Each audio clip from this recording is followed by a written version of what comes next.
fún àǹfààní nàìjíríà òun la ṣe fagilé ìbò June 12 tí MKO Abiola borí rẹ̀ o. IBB ló sọ bẹ́ẹ̀. Kí nǹkan lè dáa fórílẹ̀-èdè wa nàìjíríà la ṣe fagilé ìbò June 12 Babangida. wọ́n ní bí ò bá nídìí obìnrin kì í jẹ́ kúmọ́lù. ó mà ní ọ̀rọ̀ tó mà jẹyọ lórí ọ̀rọ̀ tí Babangida sọ o. Babangida ní òun kò déédéé fagilé ìbò June 12 tọdún 1993 kó lè bá a dáa fórílẹ̀-èdè wa nàìjíríà ni. ní ìtẹ̀síwájú àlàyé tó mà ṣe pé olóògbé MKO Abiola ó mà ló mà wọlé ìbò ọ̀hún. Babangida sọ pé lábẹ́ àkóso òun ní gbogbo àṣìṣe ọdún 32 náà òun ló ti wáyé o. ààrẹ tẹ́lẹ̀ náà ó ṣàlàyé pé ṣùgbọ́n kó lè bá a dá fún gbogbo nàìjíríà lápapọ̀ òun lòun ṣe fagilé ìbò àlàáfíà náà. IBB bí wọ́n tún ṣe máa ń pè é ó mà sọ pé òun kábàámọ̀ pé òun fagilé ìbò Abiola nítorí ohun tó ṣẹlẹ̀ náà ó fa ìjọba democracy sẹ́yìn lórílẹ̀‐èdè wa nàìjíríà.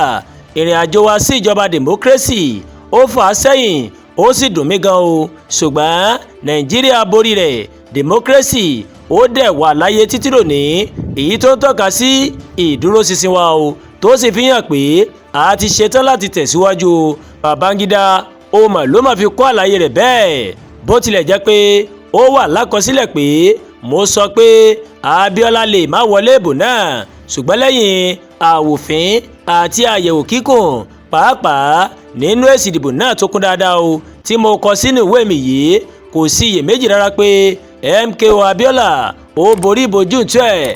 bẹ́ẹ̀ ni Babangida ṣàlàyé síwájú nínú ìwé ìtàn ìgbésí ayé rẹ̀ tó kọ o tó sì pè ní A Journey in Service. fún ìgbà àkọ́kọ́ o olórí orílẹ̀-èdè wa nàìjíríà tẹ́lẹ̀ rí ọ̀gágun fẹ̀yìntì Ibrahim Babangida ó ti kéde pé olóyè Moshood Kashimawo Ọláwálé Abiola ó mà ló mà wọlé ìbò ààrẹ ti June 12 ọdún 1993 èyí tó fagilé o. ọ̀gágun Babangida ó mà kéde ọ̀rọ̀ yìí nínú ìwé tí ó mà kọ nípa ara rẹ̀ èyí tó ṣe ìfilọ́lẹ̀ rẹ̀ ní ọjọ́bọ̀ Thursday 20 oṣù kejì ọdún yìí nílùú Àbújá o.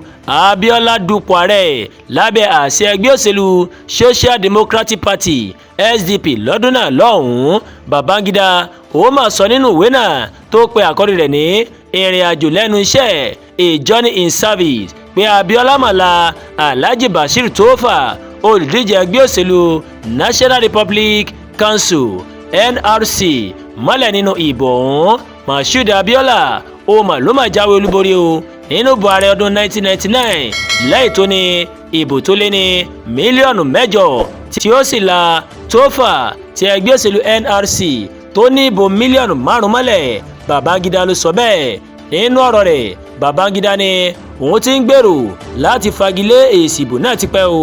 Babangida ní èmi ni mo jẹ̀bi o gbogbo nǹkan tó ṣẹlẹ̀ ní nàìjíríà lásìkò náà tí mo jẹ́ ààrẹ orílẹ̀-èdè wa nàìjíríà.